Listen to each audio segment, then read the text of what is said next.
کسی شخص کے بیٹوں کی موجودگی میں پوتے پوتیاں وارث نہیں ہو سکتے، تو پھر ان کو وصیت کے ذریعے کچھ دیا جا سکتا ہے.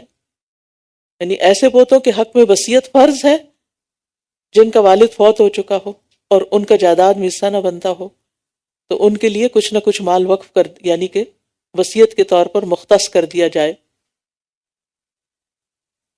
وَمَن بَدَّلَهُ بَعْدَ مَا سَمِعَهُ فَإِنَّمَا إِثْمُهُ عَلَى الَّذِينَ يُبَدِّلُونَهُ إِنَّ اللَّهَ سَمِيعٌ عَلِيمٌ.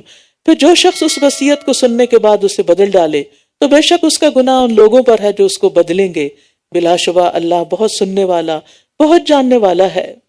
السمیع، بہت سننے والا، اس کی سماعت سے کوئی چیز بھی دور نہیں. چونٹی کے چلنے کی آواز ہو یا کسی اور چیز کی، اس سے بھی کم. کوئی اللہ کی تعریف کرے، حمد پکارے یا کوئی شکوہ کرے، سب کی باتیں سن رہا ہوتا ہے. اور سم بمانا اجابت یعنی قبول کرنے کے بھی آئے ہیں. پھر اگر کسی کو وصیت کرنے والے کی طرف سے کسی طرفداری یا گناہ کی وصیت کرنے کا اندیشہ ہو تو وہ ان میں باہم اصلاح کرا دے تو اس پر کچھ گناہ نہیں. بے شک اللہ بے حد بخشنے والا، نہایت رحم کرنے والا ہے. یا ایھا الذین آمنوا کتب علیکم الصیام، اے لوگو جو ایمان لائے ہو، تم پر روزے رکھنا فرض کر دیا گیا ہے جیسے تم سے پہلے لوگوں پر فرض کیا گیا تھا. کیوں روزے رکھو؟ تاکہ تم متقی بن جاؤ. یہ ہے اصل مقصود. تو روزہ تقوی کے حصول کا، یعنی تقوی کے اتنے فوائد اور بے شمار ثواب اور اجر بتائے جاتے ہیں تو سوچتا ہے انسان، کیونکہ انسان کی نجات کا نثار تقوی حاصل کیسے ہو؟ تقوی روزے سے حاصل ہوتا ہے اور بہت بڑا ذریعہ ہے، کیونکہ اس میں نفس کو کنٹرول کیا جاتا ہے. روزہ شہوت کو توڑتا ہے، انسان کے تکبر کو ختم کرتا ہے. تو جتنا زیادہ تقوی ہوگا اتنا زیادہ مقام ہوگا، کیونکہ نبی صلی اللہ علیہ وسلم سے پوچھا گیا لوگوں میں سب سے زیادہ معزز کون ہے؟ آپ نے فرمایا لوگوں میں سب سے زیادہ معزز وہ ہے جو سب سے زیادہ تقوی والا ہو. اللہ کی نگاہ میں ان اکرمکم عند اللہ اتقاکم، لہذا تقوی کا حصول ضروری ہے. اور یہ رمضان کا مہینہ جو آنے ہی والا ہے نا انشاءاللہ، لگتا ہے پورا مہینہ روزے رکھنے ہوگے. جی ہاں، پورا مہینہ، لیکن چند دن ہے بس گنتی کے. ایام معدودات، گنتی کے چند دن ہیں. پھر جو کوئی تم میں سے بیمار ہو یا سفر پر ہو تو دوسرے دنوں میں گنتی پوری کر لے، تو وہ دوسرے دنوں سے گنتی پوری کر لے. اور جو لوگ طاقت رکھتے ہوں وہ ایک مسکین کا کھانا فدیے میں دے دیں. بس جو کوئی خوشی سے نیکی کرے تو وہ اسی کے لیے بہتر ہے. اور یہ کہ تم روزہ رکھو تمہارے حق میں بہتر ہے اگر تم جانتے ہو. شہر رمضان الذی انزل فیہ القرآن ھدی للناس وبینات من الھدی والفرقان. رمضان وہ مہینہ ہے جس میں قرآن نازل کیا گیا ہے، اللہ کی بہت بڑی نعمت جو لوگوں کے لیے سراپا ہدایت ہے، اور اس میں حق و باطل میں فرق کرنے کے واضح دلائل ہیں. تو جو کوئی تم میں سے اس مہینے کو پائے اسے چاہیے کہ اس کے روزے رکھے. اور جو بیمار ہو یا سفر میں ہو تو دوسرے دنوں میں گنتی پوری کر لے. اللہ تمہارے ساتھ آسانی چاہتا ہے اور وہ تمہارے ساتھ تنگی کا ارادہ نہیں رکھتا. اور تاکہ تم گنتی پوری کر لو، اور تاکہ جو اس نے تمہیں ہدایت بخشی تم اس پر اللہ کی بڑائی بیان کرو، اور تاکہ تم شکر ادا کرو. کس بات پر شکر؟ کہ اللہ نے ہمارے لیے سہولت بھی رکھی ہے. اور پھر جب رمضان ختم ہو جائے تو تکبیرات کہہ کے اللہ کی بڑائی بیان کرو کہ اللہ نے رمضان کا مہینہ اچھا گزار دیا، روزے پورے ہو گئے اور اب عید منانے کا وقت ہے. اور عید کے دن بوسٹنگ نہیں، تکبر اور فخر نہیں کہ ہم نے پورے روزے رکھے اور ہم نے 10 قرآن ختم کیے ہیں، بلکہ بڑائی اللہ کی ہے جس نے ہمیں توفیق دی ہے. وَإِذَا سَأَلَكَ عِبَادِي أَنِّي فَإِنِّي قَرِيبٌ، اور جب میرے بندے آپ سے میرے بارے میں سوال کریں تو بے شک میں قریب ہی ہوں. میں پکارنے والے کی پکار کا جواب دیتا ہوں جب بھی وہ مجھے پکارے. لہٰذا انہیں چاہیے کہ یہ بھی میری بات قبول کریں اور مجھ پر ایمان لائیں تاکہ یہ ہدایت پائیں. یاد رکھیے روزہ دار کی دعا رد نہیں ہوتی، خصوصاً رمضان میں روزے کی حالت میں دعا کی قبولیت زیادہ بڑھ جاتی ہے. اور افطار کا وقت تو قبولیت کا وقت ہوتا ہے. اس وقت گھر میں ہنگامہ مچانے کی بجائے دعا مانگنے پر توجہ رکھنی چاہیے۔ نبی صلی اللہ علیہ وسلم نے فرمایا 3 آدمیوں کی دعا رد نہیں کی جاتی، ان میں سے ایک روزے دار کی، یہاں تک کہ وہ اس کو افطار کر لے۔ نبی صلی اللہ علیہ وسلم نے یہ بھی فرمایا کہ رمضان کے ہر دن اور ہر رات اللہ تبارک و تعالیٰ کی طرف سے کچھ لوگوں کو جہنم سے خلاصی نصیب ہوتی ہے، اور ہر دن رات میں مسلمان کی ایک دعا ایسی ضرور ہوتی ہے جو قبول ہو جائے۔ لہٰذا خوب دعائیں کرنی ہے، اپنی دعاؤں کی لسٹ بنا کے رکھ لیں، اور قرآنی اور مسنون دعاؤں کی کتاب بھی آپ کے پاس ہونی چاہیے، تاکہ آپ کوئی چیز نہ چھوڑیں جو نبی صلی اللہ علیہ وسلم نے پڑھی، جو مانگی۔ اور دعائیں ایپ تو آپ سب کے پاس ہوگی ہی انشاءاللہ، کیونکہ اس میں ہم نے پوری کوشش کی ہے کہ جتنی زیادہ سے زیادہ دعائیں جمع کر سکیں وہ کر دیں، تو انشاءاللہ آپ کو بے حد فائدہ ہوگا، کیونکہ موبائل تو جگر کا ٹکڑا ہے، ہر جگہ ساتھ ہوتا ہے، اس لیے کچھ مس نہیں ہونے والا، جہاں بھی خیال آئے فوراً دعا کرنا شروع ہو جائے۔ پھر فرمایا احل لکم لیلۃ الصیام الرفث الی نسائکم ہن لباس لکم وانتم لباس لہن۔ روزوں کی راتوں میں تمہارے لیے اپنی عورتوں کے پاس جانا حلال کر دیا گیا ہے، وہ تمہارے لیے لباس ہیں اور تم ان کے لیے لباس ہو۔ لباس کیا کرتا ہے؟ زینت بخشتا ہے، پروٹیکشن دیتا ہے، کمفرٹ دیتا ہے، عیب چھپاتا ہے، خوبصورتی بخشتا ہے۔ لہذا شوہر اور بیوی کا رشتہ بہت ہی پیارا رشتہ ہوتا ہے، دونوں ایک دوسرے کی کمی بیشی کو دور کرتے ہیں، ایک دوسرے کے لیے کمپلیمنٹری رول ادا کرتے ہیں، ایک دوسرے کی خطاؤں کو معاف کرتے ہیں، ایک دوسرے کے ساتھ رہتے ہیں جیسے لباس اور جسم ساتھ رہتا ہے۔ اللہ جانتا ہے کہ تم اپنے نفسوں سے خیانت کر رہے تھے، تو اس نے تم پر مہربانی کی اور تمہیں معاف کر دیا۔ یعنی پہلے جب ابھی حکم نہیں آیا تھا پاس جانے کا، فزیکل ریلیشن شپ کا، تو کچھ لوگ ایسا کچھ کر لیتے تو پھر وہ گلٹی فیل کرتے تھے۔ فرمایا بس اب تم ان سے مباشرت کرو، اور جو اللہ نے تمہارے لیے لکھ رکھا ہے اسے تلاش کرو۔ یعنی عورت صرف ایک پلیجر کی چیز نہیں، بلکہ اولاد بھی اس کا حق ہے، اور پھر جو اللہ نے تمہارے لیے اولاد لکھی ہے اس اولاد کی بھی خواہش رکھو، اور کھاؤ اور پیو یہاں تک کہ تمہارے لیے فجر کے وقت صبح کی سفید دھاری رات کی سیاہ دھاری سے واضح ہو جائے، پھر رات تک روزہ پورا کرو۔ سحری اور افطار کے اوقات بتائے جا رہے ہیں۔ اور جب تم مسجدوں میں اعتکاف کی حالت میں ہو تو ان سے مباشرت نہ کرو۔ مسجد ایک مقدس مقام ہے، اس کا اپنا ادب اور احترام ہے، اور اس کے اندر مخصوص کام کرنے کے ہیں، ہر کام کرنے کا نہیں۔ یہ اللہ کی حدود ہیں، بس ان کے قریب بھی نہ جانا۔ اللہ اسی طرح اپنی آیات کو لوگوں کے لیے کھول کھول کر بیان فرماتا ہے تاکہ وہ بچ جائیں۔ اور تم ایک دوسرے کے مال آپس میں باطل طریقے سے نہ کھاؤ، اور نہ ان کو بطور رشوت حاکموں کے پاس لے جاؤ، تاکہ تم لوگوں کے مالوں کا کچھ حصہ گناہ کے ساتھ کھا جاؤ، حالانکہ تم جانتے ہو۔ باطل طریقے سے مال کھانے کا مطلب ہے کسی کا مال غصب کر کے، جبرن لے کے، چوری کر کے، امانت میں خیانت کر کے، ادھار لی ہوئی چیز کا انکار کر کے، یہ سب باطل طریقے سے مال کھانا ہے۔ اسی طرح اس میں وہ معاوضہ بھی شامل ہے جو حرام ہے، جیسے سودی لین دین، ہر قسم کے جوئے سے حاصل شدہ مال، کہ کوئی لاٹری نکل آئی ہے، کوئی خوش ہونے کی ضرورت نہیں، اول تو اس میں جانا ہی نہیں چاہیے تھا، نکل بھی آئی ہے تو اس کا ایک پیسہ بھی حلال نہیں آپ کے لیے، کیونکہ یہ مال کسی کام کے معاوضے کے طور پر نہیں آپ کو ملا۔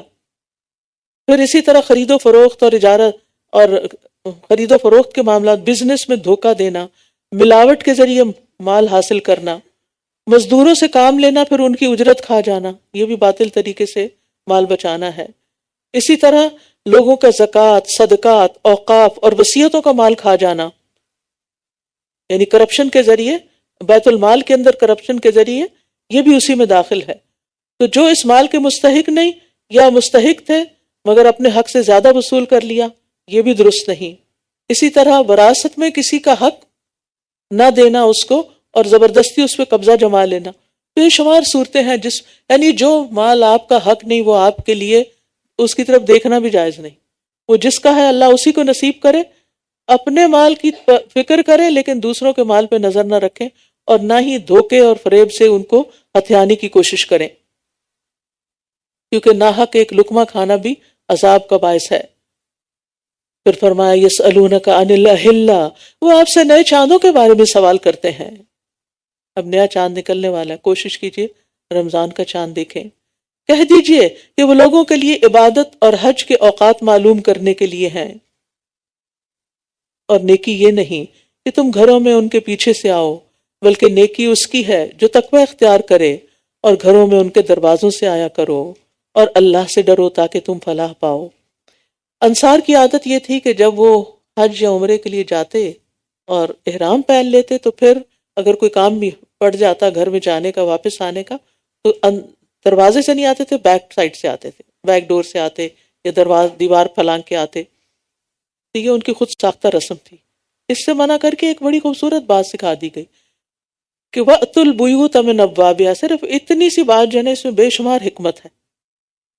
ہر کام سیدھے رخ سے کرو، سیدھے طریقے سے کرو، ہر کام کو اس کا حق دو، یعنی دو نمبر ہی نہ کرو، جس سے کہتے ہیں نا عام الفاظ میں. یعنی جو کام ہے جس طریقے پر ہونا چاہیے، جو کسی کے ساتھ پرامس کیا ہے اس کے مطابق کرو، اور اللہ کی راہ میں ان لوگوں سے لڑو جو تم سے لڑتے ہیں، اور زیادتی نہ کرو، بے شک اللہ زیادتی کرنے والوں سے محبت نہیں کرتا. کسی پر بھی زیادتی نہیں، حتیٰ کہ اپنے دشمن کے ساتھ بھی زیادتی نہیں.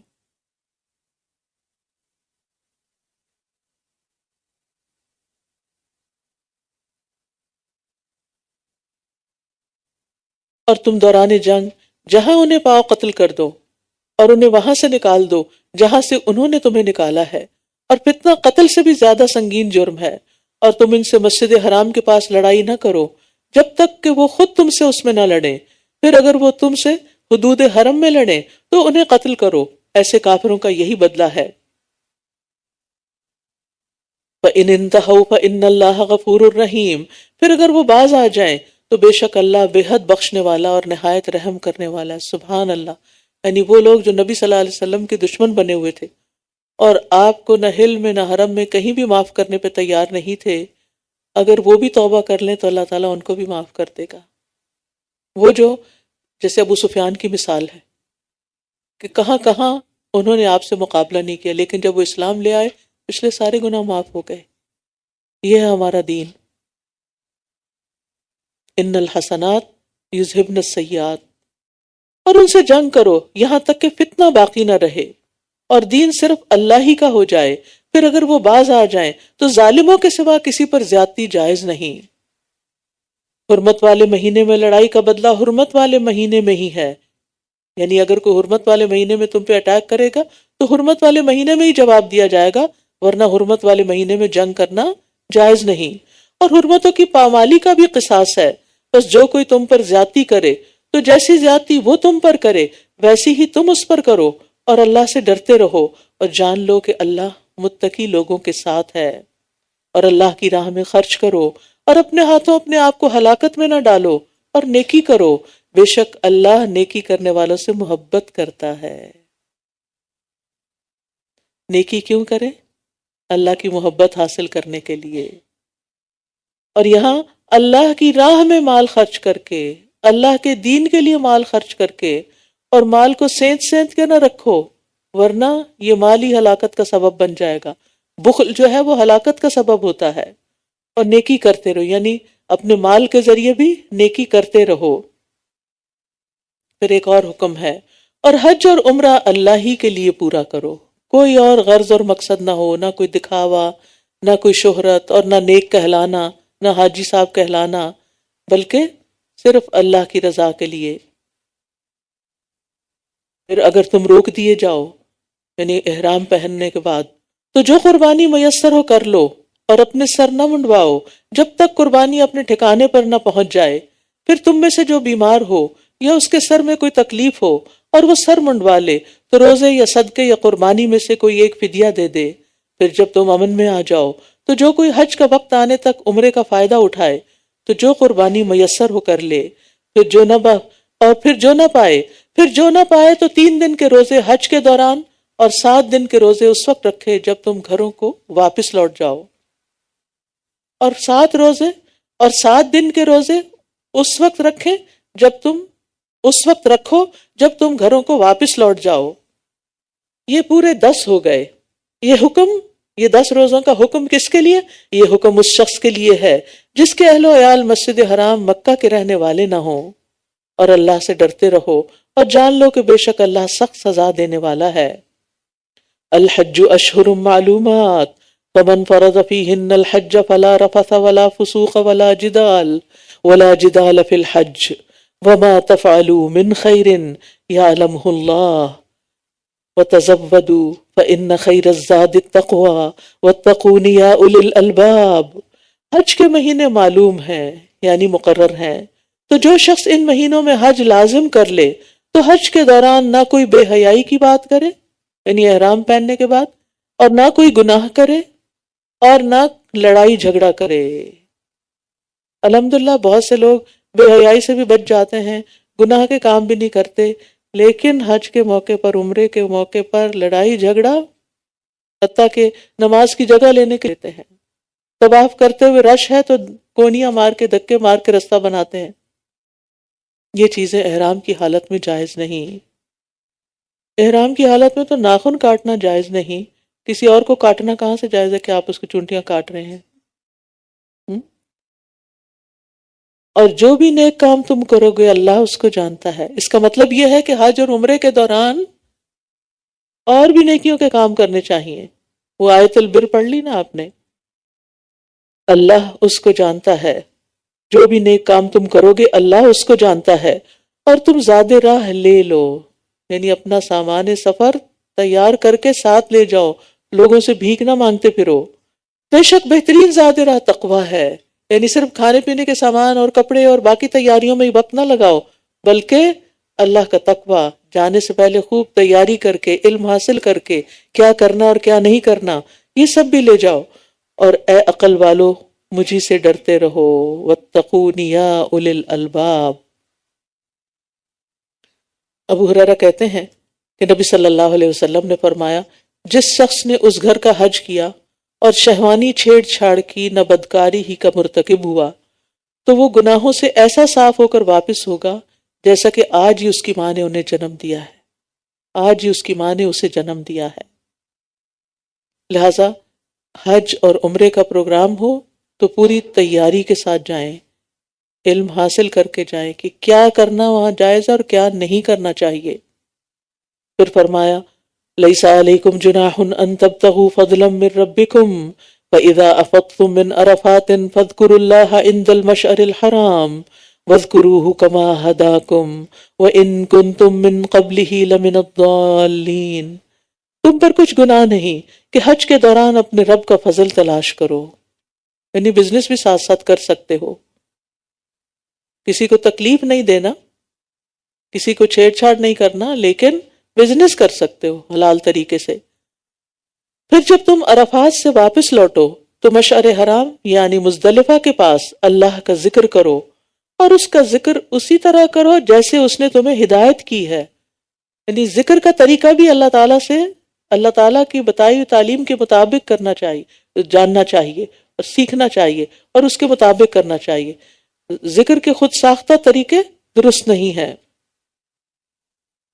اور بے شک تم لوگ اس سے قبل یقیناً گمراہوں میں سے تھے، اللہ نے تمہیں ہدایت دی، لہٰذا اس ہدایت پر شکر ادا کرو۔ اور شکر کا طریقہ کیا ہے کہ جیسے وہ کہتا ہے ویسے ہی کرو۔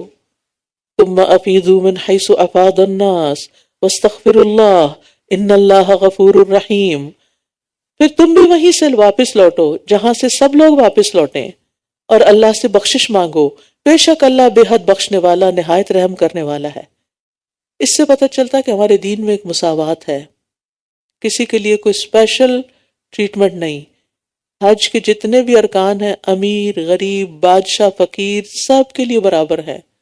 کسی خاص قبیلے کے لیے کوئی خاص رعایت نہیں ہے، جیسے کہ قریش سمجھتے تھے کہ ہم عام لوگوں کی طرح حج نہیں کریں گے اور ہم عرفات جا کے نہیں لوٹیں گے اس سے پہلے ہی، کیونکہ وہ تو باقی عام لوگوں کا کام ہے۔ نہیں، حج اس وقت تک ہوتا ہی نہیں جب تک کہ تمام مناسک ادا نہ کیے جائیں۔ اور پھر مناسک ادا کرتے ہوئے بھی کیا کریں؟ واستغفر اللہ، اللہ سے بخشش مانگتے رہیں، بے شک اللہ غفور الرحیم. ہوتا ہے نا ایسے، جب ہم کوئی نیکی کا کام کرتے ہیں تو ہمارے اندر ہوتا ہے پتہ نہیں ٹھیک کیا ہے یا نہیں، پتہ نہیں درست ہے یا نہیں. اور آپ دیکھیں کہ حج ہو یا عمرہ ہو یا رمضان کا مہینہ ہو، ہمیں ہمارے لیے علم حاصل کرنا بے حد ضروری ہے. مثلا آج ہم نے رمضان کی آیتیں پڑھی ہیں، تو یہ شہر رمضان کتاب آپ کے میں سے ہر ایک کے پاس ہونی چاہیے کہ اس سے کرنے کے کام آپ کو پتہ چلیں گے کہ کیا کیا کرنا لازم ہے. اور رمضان میں کوشش کریں کہ اپنے بچوں کے ساتھ بیٹھ کر ایک ایک صفحہ ان کے ساتھ دہرا لیں، تاکہ وہ رمضان کی ریکوائرمنٹ سے یعنی کہ مانوس ہو جائیں کہ انہیں کیا کرنا ہے اور کیا نہیں کرنا. کیونکہ بعض اوقات ہم نماز پڑھ رہے ہوتے ہیں، ہمیں یہ نہیں پتا ہوتا کیا کرنا اور کیا نہیں کرنا. اس میں کرنے کے بہت سے مستحب کام جس سے نماز کی کوالٹی بہت بہتر ہو سکتی ہے، وہ ہمیں نہیں پتا ہوتا. اور اس میں کئی ایسی چیزیں ہوتی ہیں جو ہم کر رہے ہوتے ہیں جس سے نماز باطل ہو جاتی ہے، وہ نہیں پتا ہوتا. تو اس کے لیے جاننا بہت ضروری ہے. فَإِذَا قَضَيْتُم مَّنَاسِكَكُمْ فَاذْكُرُوا اللَّهَ كَذِكْرِكُمْ آبَاءَكُمْ أَوْ أَشَدَّ ذِكْرًا. پھر جب تم اپنے حج کے مناسک پورے کر چکو تو اللہ کو ایسے یاد کرو جیسے تم پہلے اپنے باپ دادا کو یاد کرتے تھے، بلکہ اس سے بھی زیادہ یاد کرو. پھر لوگوں میں سے کوئی ایسا ہے جو کہتا ہے اے ہمارے رب ہمیں دنیا میں ہی بھلائی دے دے، اور اس کے لیے آخرت میں کوئی حصہ نہیں ہوتا. کچھ لوگ حج عمرے پر صرف دنیا مانگتے ہیں، آخرت کی دعا نہیں کرتے. وَمِنْهُمْ مَنْ يَقُولُ رَبَّنَا آتِنَا فِي الدُّنْيَا حَسَنَةً وَفِي الْآخِرَةِ حَسَنَةً وَقِنَا عَذَابَ النَّارِ. اور ان میں سے کوئی ایسا ہے جو کہتا ہے اے ہمارے رب ہمیں دنیا میں بھی بھلائی عطا فرما اور آخرت میں بھی بھلائی عطا فرما، اور ہمیں آگ کے عذاب سے بچا، یعنی بھلائیوں کے ساتھ ساتھ جہنم کی آگ سے بچا. دنیا کی بھلائیوں سے کیا مراد ہے؟ خوشگوار وسیع حلال رزق، نیک بیوی یا شوہر، ایسی اولاد جس سے آنکھیں ٹھنڈی ہوں، راحت و سکون، امن، نفع مند علم، نیک عمل کی توفیق، اور اسی طرح کی کچھ اور چیزیں. یہ سب چیزیں مطلوب حسنہ میں شامل ہیں. اور آخرت کی حسنہ، موت کا وقت آسان ہو جائے، قبر میں روشنی ہو، قبر کے عذاب سے سلامتی ہو، حشر اور جہنم کی سزا سے سلامتی ہو، اللہ کی رضا حاصل ہو، اور نعمتوں کا حصول اور اللہ کا دیدار حاصل ہو، اللہ کا قرب نصیب ہو. جیسے حضرت آسیہ نے دعا مانگی تھی رب ابن لی عندک بیتا فی الجنہ. یہ آخرت کی نعمت ہے. نبی صلی اللہ علیہ وسلم کی کثرت سے کی جانے والی دعاؤں میں سے ایک دعا ہے، لہٰذا اس کو اپنے پاس کہیں نوٹ کر لیں. مثلا اگر نماز کی کوئی آپ نے گھر میں مخصوص جگہ بنائی ہوئی نا، اور اس کے ساتھ وال ہے یا کوئی ایسے جگہ ہے، تو اس میں ایسی چیزیں اسٹیکر پہ لکھ کے لگا لیں تاکہ آپ کو بھولے نہیں. ورنہ ہوتا ہے کہ ہم ہر وقت اتنی جلدی میں ہوتے ہیں کہ ہمیں چیزیں یاد ہی نہیں رہتی. آج پڑھا، ایک دن دعا مانگی، اگلے دن پھر بھول گئے. تو نماز کے بعد بھی آپ مانگ سکتے ہیں، لیکن اس کے علاوہ چلتے پھرتے بھی مانگ سکتے ہیں. اور طواف کے تو اختتام پر حجر اسود سے پہلے رکن یمانی اور حجر اسود کے بیچ میں صرف یہی دعا مانگی جاتی ہے، اور اس میں سب کچھ شامل ہو جاتا ہے. اولئک لہم نصیب مما کسبوا واللہ سریع الحساب. یہی وہ لوگ ہیں جن کے لیے اس میں سے ایک حصہ ہے جو انہوں نے کمائی کی، اور اللہ بہت جلد حساب لینے والا ہے. اور گنتی کے چند ایام یعنی ایام تشریق میں اللہ کا ذکر کرو. پھر جو کوئی 2 دنوں میں واپسی کی جلدی کرے یعنی منا سے، تو اس پر کچھ گناہ نہیں، اور جس نے تیسرے دن تک تاخیر کی تو اس پر بھی کچھ گناہ نہیں، وہ لیٹ نہیں ہے. یہ اس کے لیے ہے جو تقوی اختیار کرے، اور تم اللہ سے ڈرتے رہو اور جان لو کہ بے شک تم سب اسی کی طرف اکٹھے کیے جاؤ گے. صحابہ ان دنوں میں خوب خوب تکبیرات پڑھا کرتے تھے، اور یہ دن کھانے پینے اور اللہ عز و جل کا ذکر کرنے کے ہیں، جیسا کہ نبی صلی اللہ علیہ وسلم نے فرمایا. اور لوگوں میں سے کوئی ایسا بھی ہے جس کی گفتگو دنیا کی زندگی میں آپ کو بہت بھلی لگتی ہے، اور جو اس کے دل میں ہے اس پر وہ اللہ کو گواہ بناتا ہے، یعنی قسمیں کھاتا ہے، حالانکہ دراصل وہ کج بحثی کرنے میں شدید جھگڑالو ہے. یہاں ایک ایسے شخص کی بات کی جا رہی ہے کہ جو بڑی خوبصورت گفتگو کرتا ہے، لیکن اگر کوئی چھوٹی سی بات اس کی مرضی کے خلاف ہو تو لڑائی جھگڑے پر اتر آتا ہے. منافقین کی صفت میں سے ایک صفت یہ بھی ہے کہ وہ دنیا کی زندگی کے بارے میں بہت معلومات رکھتے ہیں. کسی بھی ٹاپک پہ بات کریں تو انسان حیران ہو جاتا ہے، لیکن اس کی باتوں میں نہ آخرت کی بات ہوتی ہے اور نہ ہی اس کا کچھ علم ہوتا ہے اس کے بارے میں. دین کی کوئی بات نہیں ہوتی. ابو ہریرہ کہتے ہیں رسول اللہ صلی اللہ علیہ وسلم نے فرمایا اللہ تعالیٰ ہر سخت دل، متکبر، بخیل اور پیٹو انسان سے بغض رکھتا ہے، جو بازاروں میں شور کرنے والا، رات کو مردار اور دن کو گدھا ہے، دنیا کے معاملات کا عالم ہے، آخرت کے معاملات سے جاہل ہے. آخرت کے معاملات سے جہالت اللہ سبحانہ و تعالیٰ کو ناپسند ہے. اللہ تعالیٰ ایسے لوگوں سے نفرت کرتا ہے. دوسری بات جو اس آیت میں بتائی گئی کہ وہ اللہ کی قسمیں کھا کر اپنے ایمان اور اخلاص کا یقین دلاتا ہے تاکہ لوگ اس پر اعتبار کریں. تیسری بات یہ بتائی گئی کہ وہ الد الخصام ہے. الد کا معنی ہوتا ہے سخت جھگڑالو، اور خصام کا معنی جھگڑے میں سخت جھگڑالو. مطلب یہ کہ جب جھگڑے کا وقت آتا ہے تو بہت جھگڑا کرتا ہے. حضرت عائشہ کہتی ہیں کہ رسول اللہ صلی اللہ علیہ وسلم نے فرمایا اللہ کے ہاں سب آدمیوں سے زیادہ مبغوض الد الخصم ہے، یعنی سخت جھگڑالو انسان. اور رسول اللہ صلی اللہ علیہ وسلم نے منافق کی 4 نشانیوں میں سے ایک نشانی کیا بتائی کہ جب وہ جھگڑتا ہے تو بد زبانی کرتا ہے، گالیاں دیتا ہے. اللہ اکبر. اللہ تعالی ہم سب کو اس بد زبانی سے محفوظ رکھے. اصل میں یہ باتیں سن کے ہم اوروں کے بارے میں سوچنے لگتے ہیں کہ فلاں شخص میں یہ بات پائی جاتی ہے اور نہیں، ہم اپنے بارے میں سوچا کریں کہ کہیں ان میں سے کوئی بات میرے اندر تو نہیں. پھر مزید اس کے بارے میں فرمایا وَإِذَا تَوَلَّى سَعَى فِي الْأَرْضِ لِيُفْسِدَ فِيهَا، اور جب وہ پلٹ کر جاتا ہے، یعنی باتیں خوب بنا کے جب واپس جاتا ہے تو زمین میں فساد پھیلانے اور کھیتی اور نسل کو ہلاک کرنے کے لیے دوڑ دھوپ کرتا ہے، اور اللہ فساد کو پسند نہیں کرتا. اور جب اس سے کہا جاتا ہے کہ اللہ سے ڈرو تو جھوٹی عزت اسے گناہ پر آمادہ کرتی ہے، تو اس کو جہنم ہی کافی ہے اور یقیناً وہ بہت برا ٹھکانہ ہے. اس کے برعکس ایک اور کردار ہے، اس کے بالکل اپوزٹ. وَمِنَ النَّاسِ مَن يَشْرِي نَفْسَهُ ابْتِغَاءَ مَرْضَاتِ اللَّهِ وَاللَّهُ رَءُوفٌ بِالْعِبَادِ، اور لوگوں میں سے کوئی ایسا بھی ہوتا ہے جو اللہ کی رضا پانے کے لیے اپنی جان بیچ ڈالتا ہے، جان کا سودا کر لیتا ہے، اور اللہ بندوں پر بہت شفقت کرنے والا ہے. یعنی ایسا شخص، اوپر والا شخص دنیا حاصل کرنے کے لیے اپنے دین ایمان کو بیچ دیتا ہے، اور یہاں وہ شخص ہے جو اللہ کی رضا حاصل کرنے کے لیے جان و مال کا سودا کر لیتا ہے. کیونکہ ان اللہ اشتری من المؤمنین انفسهم واموالهم بان لهم الجنہ، بے شک اللہ نے مومنوں سے ان کی جانیں اور ان کے مال خرید لیے ہیں کیونکہ ان کے لیے جنت ہے. تو اس آیت کے اولین مصداق مہاجر صحابہ ہیں جنہوں نے اپنی جانیں خطرے میں ڈالی، اپنی جائیدادیں چھوڑی، اپنا وطن چھوڑا اور مدینہ چلے گئے، اور انصار جنہوں نے اپنی جان و مال سے مہاجرین کو مدد دی اور انہیں خوش آمدید کہا. تو یہ اللہ کی رضا حاصل کرنے والوں کی فضیلت بیان ہوئی ہے. نبی صلی اللہ علیہ وسلم نے فرمایا انسان اللہ کی رضا حاصل کرتا ہے اور مسلسل اس میں لگا رہتا ہے تو اللہ عز و جل جبریل سے فرماتا ہے میرا فلاں بندہ میری رضا کی تلاش میں ہے، آگاہ رہو کہ اس پر میری رحمت ہے. جبریل علیہ السلام کہتے ہیں کہ فلاں آدمی پر اللہ کی رحمت ہو. حاملین عرش بھی یہی کہتے ہیں، ان کے آس پاس کے فرشتے بھی یہی کہنے لگتے ہیں، حتیٰ کہ 7 آسمانوں والے بھی یہی کہنے لگتے ہیں. پھر یہ بات زمین پر اتار دی جاتی ہے. ایسے لوگوں کے ناموں کے ساتھ کیا لگتا ہے؟ رحمہ اللہ، رضی اللہ عنہ، حفظہ اللہ.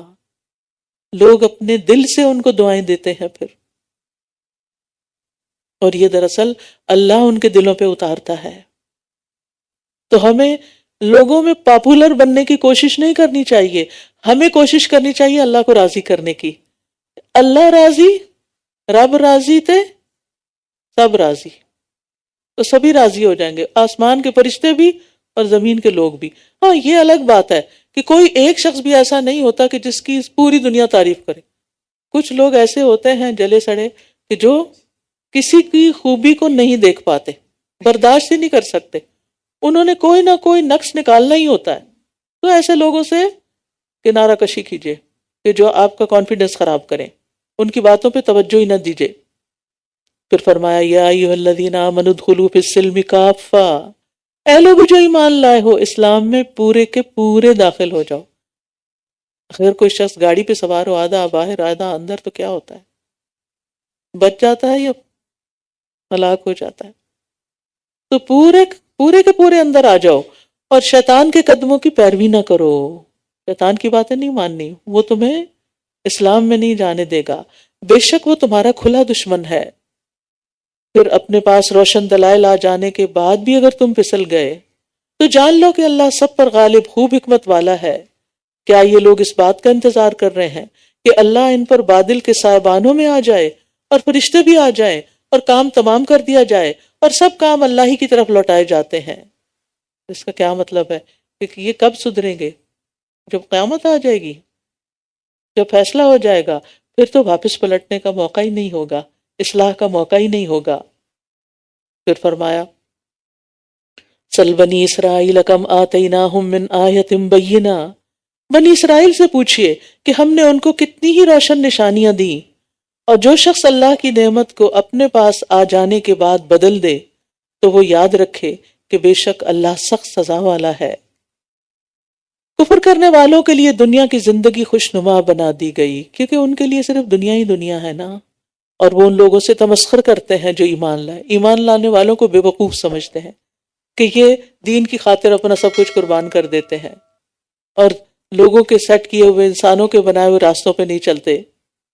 حالانکہ جو لوگ تقوی اختیار کریں وہ قیامت کے دن ان سے اوپر ہوں گے، اور اللہ جسے چاہتا ہے بے حساب رزق دیتا ہے۔ اس لیے لوگوں کی باتوں اور لوگوں کے مذاق اڑانے کی پرواہ نہیں کرنی چاہیے، کرنا وہ چاہیے جس سے رب راضی ہوتا ہے، کیونکہ رب راضی ہوگا تو کچھ مل بھی جائے گا۔ لوگ راضی ہوں گے تو تھوڑی دیر کے بعد کوئی بات انہیں اچھی نہیں لگے گی تو ناراض بھی ہو جائیں گے۔ ساری زندگی گزر جاتی ہے لوگوں کو راضی کرنے میں، لیکن لوگ چھوٹی چھوٹی باتوں پہ ناراض ہو جاتے ہیں۔ تو ہمارا فل فوکس کس پہ ہونا چاہیے؟ ان کاموں پہ جو اللہ کو راضی کرنے والے ہیں۔ پھر فرمایا کان الناس امۃ واحدہ، ابتدا میں سب لوگ ایک ہی امت تھے، پھر وہ اختلاف کرنے لگے تو اللہ نے ان کی طرف خوشخبری دینے والے اور خبردار کرنے والے نبی بھیجے، اور ان کے ساتھ حق پر مبنی کتاب نازل کی تاکہ وہ لوگوں کے درمیان ان امور میں فیصلہ کر دیں جن میں انہوں نے اختلاف کیا، اور آپس کی ضد کی وجہ سے اس میں انہی لوگوں نے اختلاف کیا جن کو کتاب دی گئی تھی، اس کے بعد کہ ان کے پاس روشن دلائل آ چکے تھے۔ تو اللہ نے ایمان والوں کو اپنے اذن سے حق میں سے اس بات کی ہدایت دی جس میں انہوں نے اختلاف کیا تھا، اور اللہ جسے چاہتا ہے سیدھے رستے کی طرف ہدایت دیتا ہے۔ تو یہاں ایک بڑی اہم بات بتا دی گئی ہے کہ انسانیت کی ابتدا شرک سے نہیں ہوئی، یعنی سورج، چاند، آگ، ہوا، پانی اور انسانوں کی پرستش سے نہیں ہوئی، خالص توحید سے ہوئی۔ ابتدا میں تمام انسان ایک ہی دین پر چلتے تھے اور وہ تھا توحید، ان کی ایک ہی ملت تھی۔ ابن عباس کہتے ہیں آدم اور نوح علیہ السلام کے درمیان 10 قرن یعنی 1000 سال تھے، ملینیم۔ یہ سب شریعت حقہ یعنی توحید پر قائم تھے۔ پھر شیطان کے بہکانے سے ان میں شرک آیا اور ان میں اختلافات پیدا ہوئے، تب اللہ نے نوح علیہ السلام اور دوسرے انبیاء بھیجے۔ تو شرک شروع ہوتا ہے نوح علیہ السلام کے زمانے سے، یا بلکہ اس سے کچھ پہلے سے، تاکہ نوح علیہ السلام آ کر ان کی اصلاح کر سکیں۔ ام حسبتم ان تدخلوا الجنہ، کیا تم نے یہ سمجھ رکھا ہے کہ تم یوں ہی جنت میں داخل ہو جاؤ گے، جبکہ ابھی تک تمہیں اس جیسی آزمائش تو پیش ہی نہیں آئی جو تم سے پہلے گزرے ہوئے لوگوں کو پیش آئی۔ ان کو سختیاں اور تکلیفیں پہنچیں اور وہ ہلا مارے گئے، یہاں تک کہ رسول اور وہ لوگ جو ان کے ساتھ ایمان لائے تھے پکار اٹھے کہ اللہ کی مدد کب آئے گی؟ سنو، بے شک اللہ کی مدد قریب ہی ہے۔ مسلمانوں کو پے در پے پہلے مکہ میں، پھر مدینہ جانے کے بعد جنگوں کی صورت میں اور بہت سی معاشی تنگی کی صورت میں بہت سی پریشانیوں کا سامنا تھا، بہت سی آزمائشیں تھیں ان کی زندگی میں جو شروع ہوئی تھی اسلام لانے سے۔ تو اس پر ان کے دل قدرتی طور پہ گھبرا جاتے ہوں گے، انسان ہے نا، ہم سب انسان ہیں چاہے کیسے بھی ہوں۔ ایمان کتنا بھی مضبوط ہو، کوئی وقت آ ہی جاتا ہے کہ انسان اپنی تکلیف سے پریشان ہو اٹھتا ہے، تو اس پر ان سے کہا جا رہا ہے کیا تم سمجھتے ہو کہ یوں ہی جنت میں داخل ہو جاؤ گے بغیر کسی آزمائش سے گزرے؟ تم سے پہلے لوگوں پر تو اس سے بھی بڑی آزمائشیں آئی تھی کہ ان میں سے کسی کے لیے گڑھا کھود کے اس کو کھڑا کر دیا جاتا اور آرے سے جسم کو 2 حصوں میں کاٹ کے رکھ دیا جاتا. اور سورۃ البروج میں تو آپ جانتے ہیں کہ آگ کی خندقیں کھودی گئیں اور جنہوں نے لا الہ الا اللہ کہا انہیں ان خندقوں میں پھینک دیا گیا. ایمان کی خاطر لوگوں نے بڑی بڑی تکلیفیں اٹھائیں اور ہم چھوٹی سی مخالفت پر گھبرا اٹھتے ہیں. تکلیفیں مانگنی نہیں چاہیے، لیکن اگر زندگی میں کوئی آزمائش ہے تو مایوس بھی نہ ہو، یہ جنت میں لے جانے کا راستہ بن رہا ہے. اللہ کی مدد قریب ہی ہے. یاد رکھیں جب سے ہم پیدا ہوئے ہیں اور جب سے ہم نے ہوش سنبھالا ہے ہم پر مختلف طرح کے امتحان آتے رہے، لیکن ہر آنے والا امتحان گزرتا ہی گیا گزرتا ہی گیا. ہر چیز کی ایک مدت ہوتی ہے. اس تکلیف کے وقت میں اللہ تعالیٰ ہمیں میچور کرتا ہے، اس سے ہمیں بہت کچھ سکھاتا ہے، ہمیں اپنے قریب کرتا ہے، ہمیں جنت کے قریب کرتا ہے. لیکن ہم جلدی چاہتے ہیں، ہمیں ہر چیز میں جلدی ہوتی ہے، جلدی سے بڑے ہو جائیں، جلدی سے جوان ہو، جلدی سے شادی ہو، شادی ہو گئی جلدی سے بچے ہو جائیں، اب بچے جلدی سے بڑے ہو جائیں، جلدی سے جاب مل جائے، جلدی سے گاڑی مل جائے، جلدی سے گھر مل جائے. ہر چیز میں جلدی ہے ہمیں، اور یہ بے صبری ہے. یہ جلدی کیا ہے؟ بے صبری. صبر کیا ہے؟ مشکل وقت، مشکل حالات کے ہونے کے باوجود اچھے دنوں کا انتظار کرنا اور اس پر بے قراری سے نکل آنا، اللہ کی رضا پہ راضی رہنا اور اللہ سے اچھی امیدیں رکھنا، مایوس نہیں ہونا کہ میری تو سنی نہیں جاتی. یہ شکوہ ہے اور شکوے اللہ کو پسند نہیں ہے. کیا آپ کو شکوے پسند ہیں؟ چاہے اپنے بچے ہی کریں شکوے، تو کسی کو کوئی دوست کرے. جب بھی کوئی شکوہ کرتا ہے چاہے پیار سے شکوہ کرے، دل پہ بھاری گزرتا ہے نا. تو جو چیز ہمیں اپنے لیے اچھی نہیں لگتی وہ ہم نعوذ باللہ اللہ سبحانہ وتعالیٰ کے لیے کیسے جائز سمجھ لیتے ہیں. تو اللہ سے شکوے نہیں کرنے، اللہ سے دعائیں کرنی ہے، شکر ادا کرنا ہے کہ جس حال میں رکھے راضی ہے. وہ رب ہے نا، وہ مالک ہے. ہم تو اپنے مالک خود بھی نہیں ہیں، نہ اپنے حالات ہمارے بس میں ہیں. تو رب سے خیر ہی مانگتے رہیں. اللہ، اور اس بات کو یاد رکھیں، اللہ ان نصر اللہ قریب. وہ وقت جلدی آ جائے گا اور جب آ کے گزر جائے گا تو تمہیں یاد بھی نہیں رہے گا کہ اللہ نے تمہیں کیسی کیسی مشکلات سے نکالا. پھر فرمایا یسألونک ماذا ینفقون، وہ آپ سے سوال کرتے ہیں وہ کیا خرچ کریں، مال کہاں خرچ کریں. جب انسان کے پاس بہت مال آ جاتا ہے تو پھر اس کو یہ سوچ آتی کہ اب میں کہاں انویسٹ کروں، کہاں لگاؤں، کیا خریدوں، اپنے اوپر لگاؤں، دوسروں پہ لگاؤں. اسلام نے کیا تعلیم دی؟ آپ کہہ دیجئے کہ جو مال بھی تم خرچ کرو تو وہ والدین، سب سے پہلے ماں باپ کا حق، قرابت داروں، یتیموں، پھر رشتہ داروں کا حق، پھر یتیموں کا حق، محتاجوں اور مسافروں کے لیے ہونا چاہیے. اور جو بھلائی بھی تم کرو گے، جو نیکی کرو گے، وَمَا تَفْعَلُوا مِنْ خَيْرٍ فَإِنَّ اللَّهَ بِهِ عَلِيمٌ، تو بے شک اللہ اس کو خوب جاننے والا ہے. بعض اوقات نیکی کرنا بڑا مشکل ہوتا ہے نا، دل نہیں چاہتا، اور خاص طور پہ مال خرچ کرنا ایک مشکل کام ہے. وَأُحْضِرَتِ الْأَنفُسُ الشُّحَّ، لیکن اگر انسان خرچ کرتا رہے تو اس کا دل کھلتا بھی جاتا ہے. جتنا خرچ کرتا ہے اتنا ہی دل کھلتا ہے، پھر اور خرچ کرنے کو دل کرتا ہے. کیونکہ مال خرچ کرنے میں اور دینے میں، چاہے والدین کو صدقہ تھوڑی دینا ہوتا ہے، یہ صدقے کی بات نہیں ہو رہی. والدین کو صدقہ نہیں دیتے، والدین کو تو گفٹ دیتے ہیں، والدین پر تو خوشی سے خرچ کرتے ہیں. اور والدین کو اس لیے بھی نہیں دیتے کہ انہیں ضرورت ہے. بعض اوقات ہم یہ کہتے ہیں ہمارے ماں باپ بہت امیر ہیں، انہیں نہیں ضرورت، اس لیے ہم انہیں نہیں کچھ دیتے، ہم بس غریبوں یتیموں کو دیتے. ضرور دیں غریبوں کو، لیکن ماں باپ کا دل خوش ہوگا. ہو سکتا ہے کہ وہ آپ جو انہیں دیں وہ آگے صدقہ زیادہ کر سکیں. تو پہلا حق ان کا بتایا گیا. اور پھر رشتہ دار، وہ ہماری قدر نہیں کرتے نا، وہ ہمارا شکریہ بھی ادا نہیں کرتے. وہ تو آئے دن کوئی نہ کوئی مسئلہ کھڑا کے رکھتے ہیں. آپ دیتے رہو تو بھی خوش نہیں ہوتے، اور اگر نہ دو تو زیادہ ہی ناراض ہو جاتے ہیں. پھر بھی ان کو دو، اس لیے تھوڑی دینا کہ وہ خوش ہو جائیں، اس لیے نہیں دینا، اس لیے دینا کہ رب خوش ہو جائے، رب کے لیے دینا. اور جب رب خوش ہو گیا رب آپ کو خوش کر دے گا، آپ کے دل کو سکون سے بھر دے گا، آپ کی مشکلات آسان کر دے گا، آپ کی بیماریاں اور دکھ اور پریشانیاں دور ہو جائیں گی. صدقے میں بڑی خیر ہے. اور پھر یتیم، مسکین، معاشرے کے ایسے طبقات جو آپ کے رشتہ دار نہیں لیکن ضرورت مند ہیں، کیونکہ بعض لوگ صرف اپنی کمیونٹی اور اپنے ہی لوگوں کو دیتے رہتے ہیں، باہر نہیں دیتے. تو جہاں بھی خیر کا موقع ہو کر لیجئے، کیونکہ آگے اللہ تعالیٰ کیا فرما رہے ہیں، وَمَا تَفْعَلُوا مِنْ خَيْرٍ، جو بھی نیکی کرو گے اس لسٹ میں وہ ہے یا نہیں ہے، اللہ کو سب پتا ہے. العلیم، اس کے علم کا کمال یہ ہے کہ اس کا علم ہر چیز پر محیط ہے، ظاہر ہو یا پوشیدہ، چھوٹی ہو یا بڑی، اول ہو یا آخر، اس کا علم کامل ہے کہ کسی اور کے علم میں وہ آ بھی نہیں سکتا، تصور بھی ممکن نہیں. وہ بہت زیادہ اور ہر وقت جاننے والا ہے، ہر حال اور ہر کیفیت اور ہر خواہش کو جاننے والا ہے. کیونکہ وہ تو نیتوں پہ بھی اجر دیتا ہے نا. آپ سوچتے ہیں میرے پاس اگر اتنے پیسے آ گئے نا، یہاں سے یہ میرا پروفٹ آ گیا تو میں اتنے اور اتنے دوں گی، اب وہ آیا ہی نہیں، آپ کو نیت آپ کی مل گئی، اجر مل گیا. اور یہ کس نے دیا؟ اللہ نے، کیونکہ اس کو آپ کے دل کا حال پتا تھا. پھر فرمایا کتب علیکم القتال وہو کرہ لکم، تم پر اللہ کے راستے میں لڑنا فرض کر دیا گیا اور وہ تمہیں ناگوار ہے.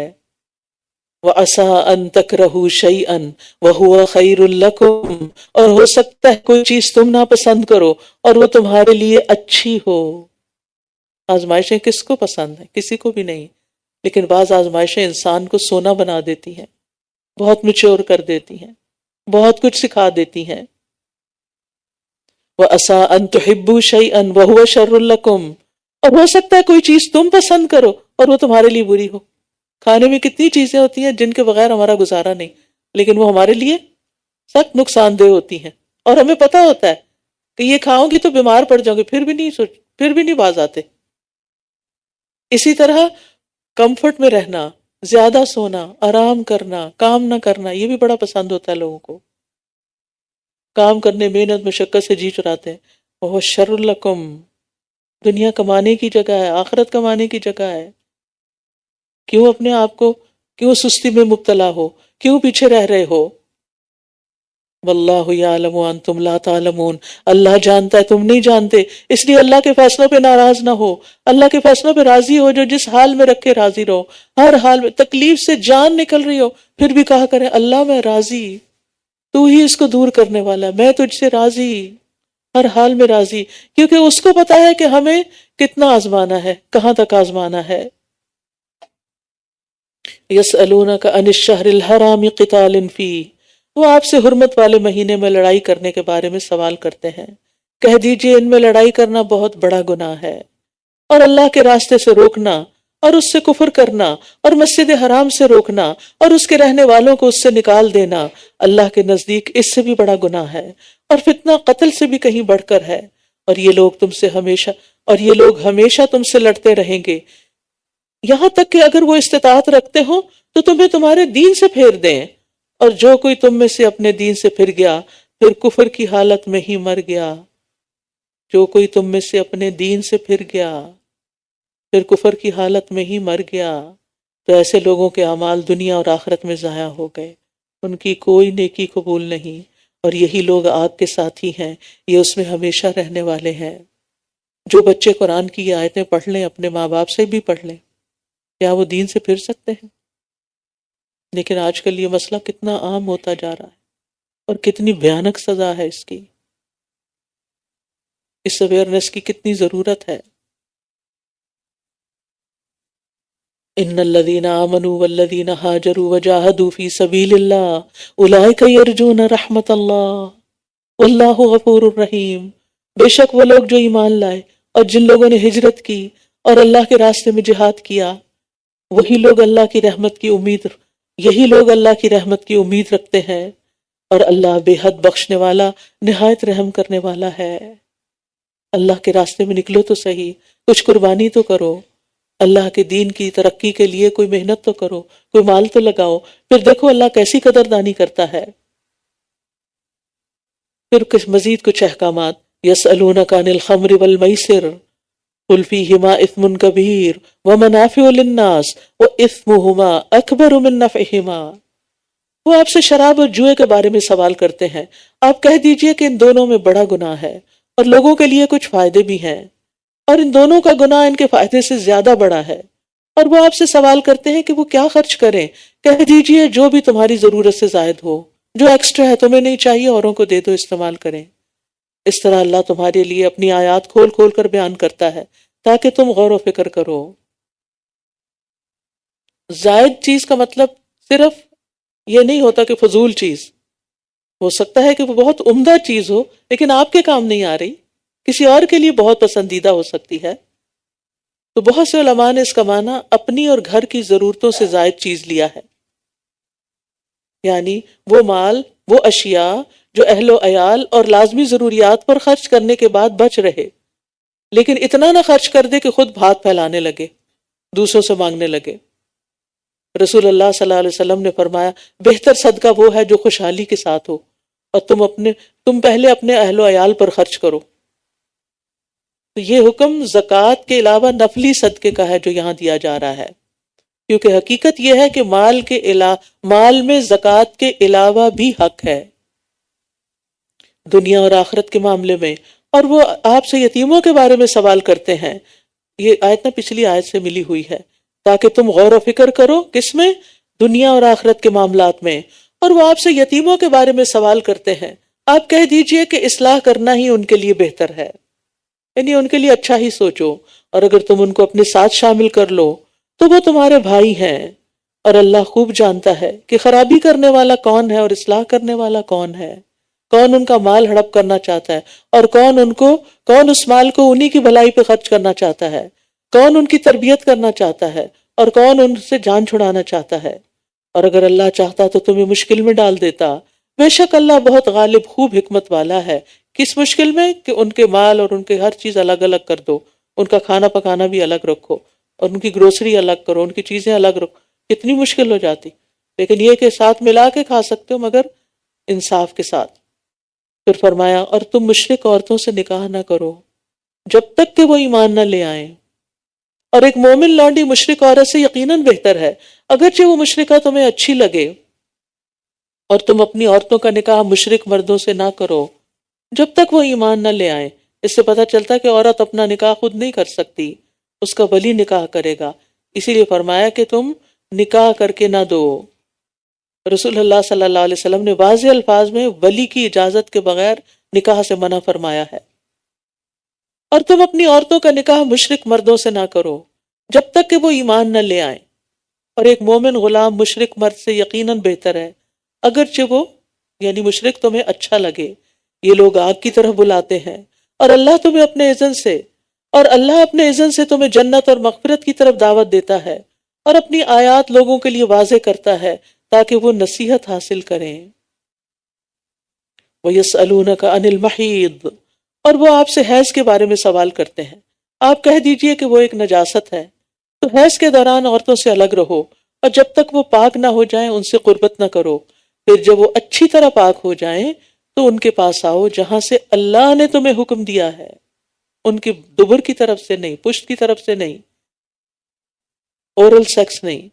بے شک اللہ بہت توبہ کرنے والوں اور بہت پاک صاف رہنے والوں سے محبت کرتا ہے، کیونکہ یہ دونوں اینل سیکس اور اورل سیکس دونوں ہی غلیظ طریقے ہیں۔ تو اللہ تعالیٰ کن لوگوں سے محبت کرتا ہے؟ پاک صاف رہنے والوں سے اور توبہ کرنے والوں سے، کہ اگر ماضی میں کچھ ہو چکا تو ہو چکا، آئندہ کے لیے مت کرو۔ تو یہاں حیض کو، پیریڈز کو عذاب بتایا، تکلیف، یعنی کہ عورت ان دنوں میں صحت کی نسبت بیماری سے قریب ہوتی ہے، اور ہسبینڈ کے لیے بھی فزیکل ریلیشن شپ قائم کرنا عورت سے بیماری کا باعث بن سکتا ہے۔ نبی صلی اللہ علیہ وسلم نے ان دنوں میں انٹرکورس کے علاوہ باقی ہسبینڈ وائف کے ریلیشن شپ کو جائز قرار دیا ہے۔ اگر کوئی حیض کی حالت میں جمع کر لیتا ہے تو اس کا کفارہ کیا ہے؟ رسول اللہ صلی اللہ علیہ وسلم نے فرمایا جو شخص حیض کی حالت میں بیوی کے پاس جائے وہ 1 دینار سونے کا سکہ ہے یا نصف دینار صدقہ کرے۔ نساؤکم حرث لکم فأتوا حرثکم انا شئتم وقدموا لانفسکم، تمہاری عورتیں، تمہاری یعنی بیویاں تمہارے لیے کھیتی ہیں۔ کھیت کو دیکھ کر انسان کتنا خوش ہو جاتا، اپنی نہ بھی ہو، دور سے اگر آپ دیکھیں، فیلڈز کی تصویریں بھی آپ دیکھیں تو آپ کا دل خوش ہو جاتا ہے۔ تو بیوی جو ہے وہ مرد کے لیے کیسی ہونی چاہیے کہ اس کو دیکھے تو اس کا دل خوش ہو جائے۔ تو تم اپنی کھیتی میں جس طرح چاہو آؤ اور اپنے نفسوں کے لیے آگے بھیجو، اور اللہ سے ڈرو اور جان لو کہ یقیناً تم اس سے ملاقات کرنے والے ہو، اور مومنوں کو خوشخبری دے دیجئے۔ جس طرح چاہو آؤ کا مطلب یہ نہیں کہ تم غلط طریقے اختیار کرو، اس کا مطلب یہ ہے کہ تمہارے لیے کسی ٹائم کی یا کسی اور چیز کی ریسٹرکشن نہیں۔ وَلَا تَجْعَلُوا اللَّهَ عُرْضَةً لِأَيْمَانِكُمْ، اور تم اللہ کو اپنی قسموں کے لیے اس طرح آڑ نہ بناؤ کہ تم نیکی نہیں کرو گے اور تقوی اختیار نہیں کرو گے اور لوگوں کے درمیان صلح نہیں کراؤ گے، اور اللہ خوب سننے والا خوب جاننے والا ہے۔ بعض لوگ غصے میں آ کر نیک کام نہ کرنے کی قسم کھا لیتے ہیں، پھر اس قسم کو نیکی سے باز رہنے کے لیے آڑ بنا لیتے ہیں۔ ہم نے قسم کھائی ہوئی ہے ہم نہیں فلاں سے بولیں گے، ہم نے قسم کھائی ہوئی ہے ہم صدقہ نہیں کریں گے۔ تو اس قسم کی قسمیں توڑ دینی چاہیے، یعنی ایسی قسمیں نہیں کھانی چاہیے کہ جس میں انسان نیکی، پرہیزگاری اور صلح کرانے والے کاموں سے باز رہے۔ صلح کرانے والا خاص طور پر کام اس لیے کہ بعض اوقات آپ صلح کراتے کراتے بالکل ایگزاسٹ ہو جاتے ہیں، تو آپ کہتے ہیں اللہ کی قسم آج کے بعد تو میں ان کے بیچ میں نہیں آؤں، یہ جانے ان کا کام جانے۔ تو کہا نہیں، ایسی قسم نہیں کھانی، یہ نیکی کا کام ہے، نماز روزے سے بھی افضل ہے لوگوں کے بیچ میں جھگڑے ختم کرنا۔ تو اگر تمہیں اللہ نے صلاحیت دی ہے، کوئی سٹیٹس ہے آپ کا، آپ کی بات سنتے ہیں لوگ، تو تھوڑا تکلیف میں ڈالیں اپنے آپ کو، کوئی حرج نہیں۔ اور نبی صلی اللہ علیہ وسلم نے فرمایا جب تم کسی بات پر قسم کھا لو، یعنی غصے میں آ کے کھا لی قسم، پھر دیکھو کہ دوسرا کام اس سے بہتر ہے تو اپنی قسم کا کفارہ دے دو اور وہ کام کرو جو بہتر ہے۔ اللہ تمہاری لغو قسموں پر تمہارا مواخذہ نہیں کرے گا، لیکن وہ ان قسموں پر تمہارا مواخذہ کرے گا جن کا ارادہ تمہارے دلوں نے کیا، اور اللہ بہت بخشنے والا بہت علم والا ہے۔ لغو قسموں سے مراد وہ قسمیں جو نیت کے بغیر عادتاً یوں ہی زبان سے نکل جاتی ہیں تقیہ کلام کے طور پر، تو لغو قسموں کا کفارہ اور سزا نہیں ہے۔ ہاں، جو پکے ارادے سے قسم کھائی جائے کہ یہ کام کروں گا یا نہیں کروں گا، اس کا کفارہ ہے۔ لیکن ایک اور قسم بھی ہوتی ہے قسم کی، اور جھوٹی قسم، یمین غموس۔ جھوٹی قسم کھانا کبیرہ گناہ ہے۔ آپ نے کوئی کام کیا اور آپ نے اللہ کی قسم میں نے نہیں کیا، یہ نہیں ہونا چاہیے۔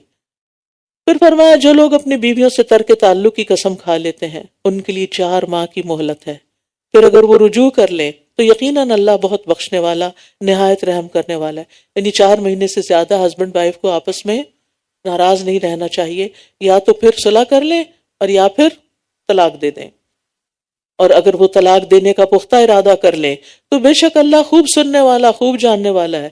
یہ سننے اور جاننے کی بات کیوں کہی؟ کیونکہ بعض مرد کئی طلاقیں دیتے ہیں اور پھر مکر جاتے ہیں، کہتے ہیں ہم نے نہیں دی۔ تم نے جب دی اللہ نے سن لی، اور دنیا میں کوئی نہیں پکڑ سکتا، اللہ تمہیں پوچھے گا۔ والمطلقات یتربصن بانفسہن 3 قروء، اور طلاق یافتہ عورتیں اپنے آپ کو 3 حیض آنے تک انتظار میں رکھیں، یعنی دوسرا نکاح نہ کریں، اور اگر وہ اللہ اور یوم آخرت پر ایمان رکھتی ہیں تو ان کے لیے یہ حلال نہیں کہ اللہ نے ان کے رحموں میں جو کچھ پیدا کیا ہے وہ اسے چھپائیں، اور اس دوران ان کے شوہر انہیں اپنے پاس لوٹانے کا، اور اس دوران ان کے شوہر انہیں واپس لوٹا لانے کے زیادہ حقدار ہیں اگر وہ اصلاح کا ارادہ رکھتے ہوں۔ یعنی آئندہ کے لیے جھگڑے ختم، پھر بھلے مانس طریقے سے واپس لا کر گھر بنائیں گے تو اجازت ہے، اور ان عورتوں کے لیے معروف طریقے سے ویسے ہی حقوق ہیں جس طرح ان پہ ذمہ داریاں ہیں، اور مردوں کو ان پر ایک درجہ حاصل ہے، یعنی گھر کا قوام ذمہ دار مرد ہے، اور اللہ بہت زبردست بہت حکمت والا ہے۔ تو طلاق کے بعد عورت کو عدت گزارنی چاہیے، اور اس عدت میں خاوند دوبارہ رجوع کر سکتا ہے، اس کا حق ہے، ابھی تک وہ اس کی بیوی ہے۔ عدت گزر جائے پھر وہ آزاد ہے، چاہے تو کہیں اور نکاح کرے اور چاہے تو اسی خاوند سے دوبارہ نکاح کرے اگر ایک طلاق ہوئی ہے۔ پھر فرمایا الطلاق مرتان، طلاق 2 بار ہے، یعنی رجعی طلاق جس میں رجوع ہو سکتا ہے۔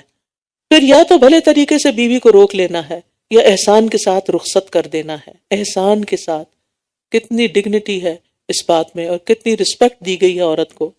اور تمہارے لیے حلال نہیں کہ تم نے جو کچھ انہیں دیا ہے یعنی مہر سمیت اس میں سے کچھ بھی واپس لو، کوئی گفٹ وغیرہ کوئی اور چیز، مگر یہ کہ دونوں کو اس بات کا ڈر ہو کہ وہ اللہ کی حدود کو قائم نہ رکھ سکیں گے۔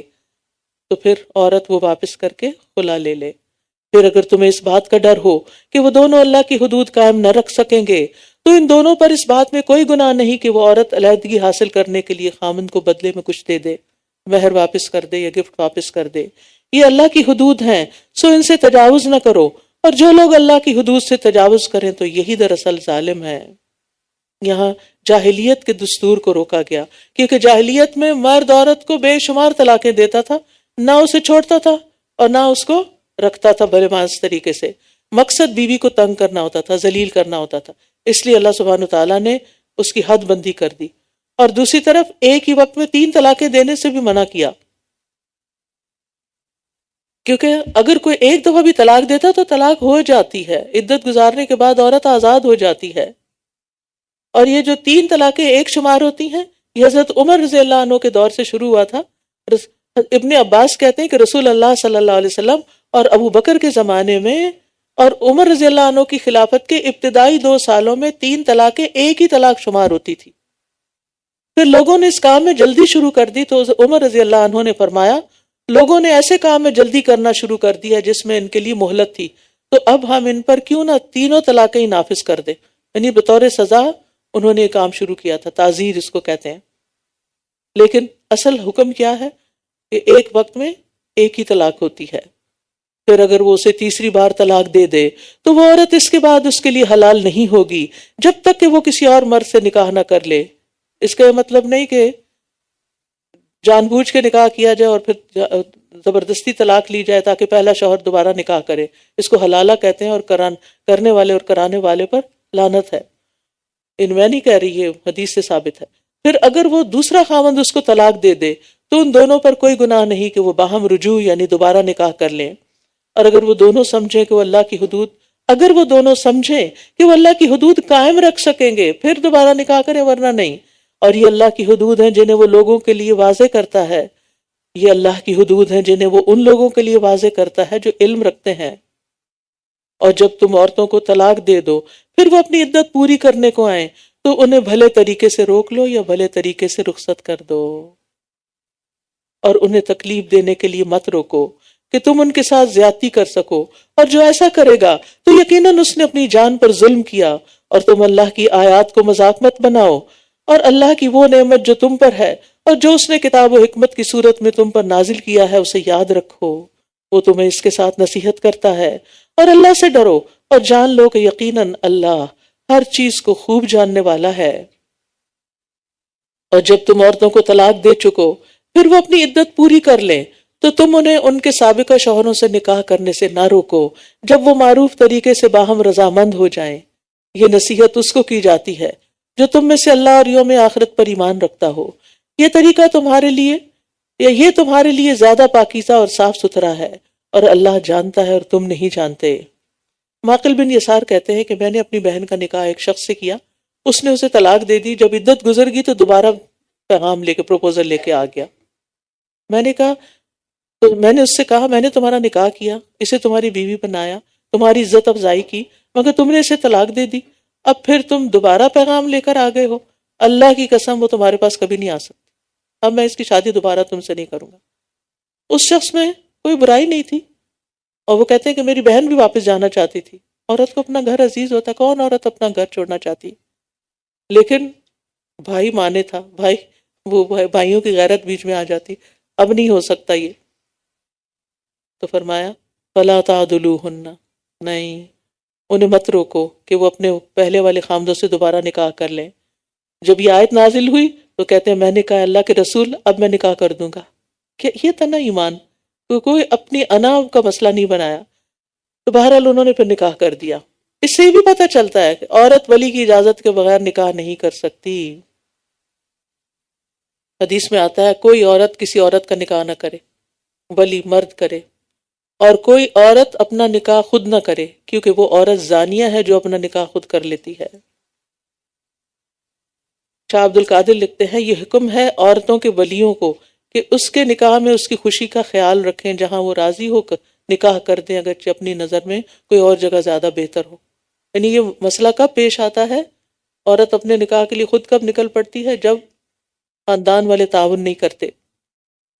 اور مائیں اپنے بچوں کو پورے 2 سال تک دودھ پلائیں، یہ حکم اس کے لیے ہے جو رضاعت کی مدت پوری کرنے کا ارادہ کرے، اور بچے کے والد کے ذمہ معروف طریقے سے ان ماؤں کا کھانا اور کپڑا دینا، یعنی طلاق کے دوران، طلاق کے بعد بھی جب تک ماں بچے کو دودھ پلائے گی تو بچے کے باپ کے ذمہ ہے کہ وہ اس عورت کا خرچہ اٹھائے، نان نفقہ۔